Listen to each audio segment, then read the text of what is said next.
Hello friends, आज हम करने जा रहे हैं बौद्ध दर्शन। ये अपनी यूजीसी नेट की 9th क्लास है। तो चलिए शुरू करते हैं। देखिए, बौद्ध दर्शन कैसा दर्शन? यह एक नास्तिक दर्शन है। हमें पता है कि नास्तिक दर्शन में बौद्ध, जैन और चार्वाक आते हैं। और नास्तिक मानने का कारण क्या है कि ये वेदों में विश्वास नहीं करते, इसलिए इसको नास्तिक दर्शन कहा गया है। इसके प्रवर्तक हैं या कह सकते हैं कि संस्थापक हैं गौतम बुद्ध। इनके बचपन का नाम सिद्धार्थ है और इनका जन्म 583 ईस्वी पूर्व वैसाखी पूर्णिमा को हुआ था। देखिए, वैसाखी पूर्णिमा बहुत इम्पोर्टेंट है क्योंकि इसी दिन इनका जन्म भी हुआ, इनको बुद्धत्व प्राप्ति भी हुई और इनका निर्वाण यानी मोक्ष प्राप्ति भी इसी दिन हुई थी। इनके माता पिता का नाम महामाया और शुद्धोधन है और इनका वंश है शाक्य वंश। ठीक है। और देखिए, बौद्ध संघ की प्रथम अनुयायी महिला कौन थी? तो वो थी गौतमी। इनको इसकी सौतेली माँ भी कहा जाता है। उसके बाद ये बहुत इम्पोर्टेंट है कि महात्मा बुद्ध को संवेग उत्पत्ति कैसे हुई, कैसे उनके मन में संवेग उत्पन्न हुआ। तो देखिए, सबसे पहले उन्होंने एक वृद्ध को देखा, फिर रुग्ण व्यक्ति को देखा, फिर शव को देखा और फिर सन्यासी को देखा। अंत में तो देखा कि ये तीनों दुखी हो रहे हैं और जो सन्यासी है वो अपना मस्त मौला जिंदगी जी रहा है, उसको सुख दुख से कुछ लेना देना नहीं है। तो वो अपना ऐशो आराम छोड़ करके वो सन्यासी बन गए थे। कैसे याद करेंगे? देखिए, एक वृद्ध आदमी था, वह बीमार हो गया और बीमार होने के बाद वो एक दिन अपने शव को प्राप्त हो गया और उसके बाद आ जाएगा सन्यासी। तो इस तरीके से याद कर लेंगे। कई बार पूछा जाता है कि प्रथम कारण क्या है, द्वितीय कारण क्या है, तृतीय कारण क्या और चतुर्थ कारण क्या है संवेग उत्पत्ति का। उसके बाद देखिए, बुद्धत्व प्राप्ति उनको कब हुई थी? जैसा कि हमने पहले किया कि वैशाखी पूर्णिमा को हुई थी बुद्धत्व की प्राप्ति। और पीपल के वृक्ष के नीचे जब वो बैठे थे तो उन्हें बुद्धत्व की प्राप्ति हुई थी और ये स्थान था बोध गया, यानी कि बोध हो गया था। उसके बाद पूछ लेते हैं कि धर्म चक्र परिवर्तन क्या है।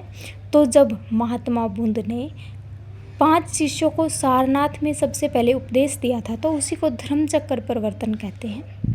उसके बाद इन्होंने सर्वाधिक उपदेश कहाँ दिए? तो ये श्रावस्ती में दिए थे, जो कि उत्तर प्रदेश में स्थित था आज के समय में। निर्वाण यानी कि मोक्ष कब प्राप्त हुआ?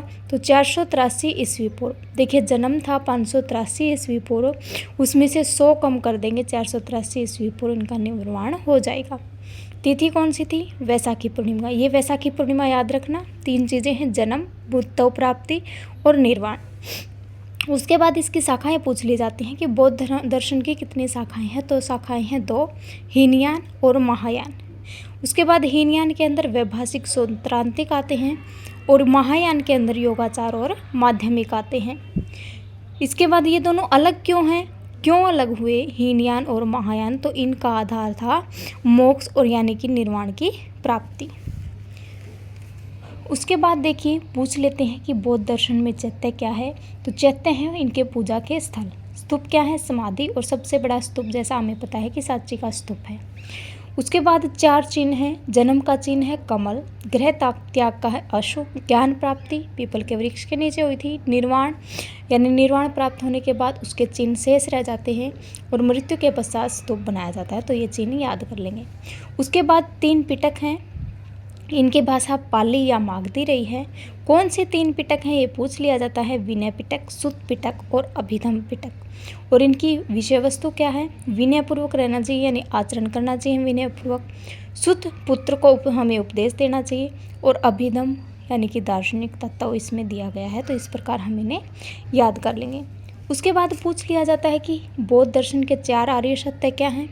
तो आर्य सत्य क्या है कि दुख है, दुख का समुदाय भी है, दुख का निरोध भी हम कर सकते हैं और दुख निरोध का मार्ग भी हम जान सकते हैं। ये 4 आर्य सत्य हैं जो कि पूछे जाते हैं कि 4 आर्य सत्य किससे संबंधित हैं?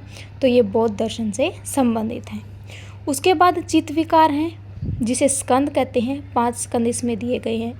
रूप, वेदना, विज्ञान, संज्ञा और संस्कार, ये 5 स्कंद याद करेंगे।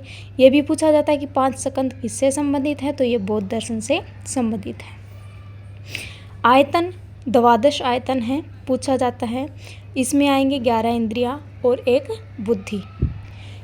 आयतन यानी कि ज्ञान के साधन, हम किस किस से ज्ञान प्राप्त करते हैं? तो 11 इंद्रियां, 5 कर्मेंद्रियां, 5 ज्ञानेंद्रियां और उभयात्मकम मन और बुद्धि। उसके बाद त्रिरत्न कौन कौन से हैं? प्रज्ञा, शील और समाधि। प्रमाण है 2, प्रत्यक्ष और अनुमान। और जो भावना है वो चतुष्टय, 4 भावनाएं हैं। देखिए भावना भी 4 हैं और सत्य भी 4 है। सत्य दुख है और भावना चतुष्टय भी दुख से संबंधित है कि सर्वम दुखम दुखम, सारा का सारा जो दुख है वो दुख है। सर्वम क्षणिकम क्षणिक, कुछ समय के लिए है। सर्वम शून्यम शून्यम, सब कुछ शून्य है। सवलक्षणम लक्षणम, यही इसका शव लक्षण है। ऐसे इसको याद कर लेना। उसके बाद आ जाएंगे अष्टांगिक मार्ग।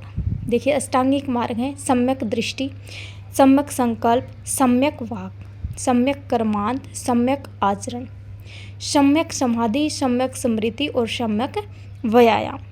अब देखिए जो त्रिरत्न हैं उनके साथ इनको अष्टांगिक मार्ग को विभाजित करते हैं। पी से प्रज्ञा, एस से शील और समाधि से समाधि। अब देखिए प्रज्ञा, हम कोई प्रज्ञा ले रहे हैं, कोई प्रतिज्ञा ले रहे हैं, तो सबसे पहले हम देखेंगे, फिर संकल्प करेंगे और वाणी से फिर संकल्प ले लेंगे। शील में क्या आ जाएगा? अपने कर्म आ जाएंगे, अपना आचरण आ जाएगा। तो कर्मांत और आचरण। लास्ट में है समाधि। समाधि में एक तो समाधि हो जाएगी, उसके बाद स्मृति, हमें स्मृति करनी चाहिए, ईश्वर का ध्यान करना चाहिए और लास्ट में हमें व्यायाम भी करने चाहिए। तो आज के लिए इतना ही, धन्यवाद।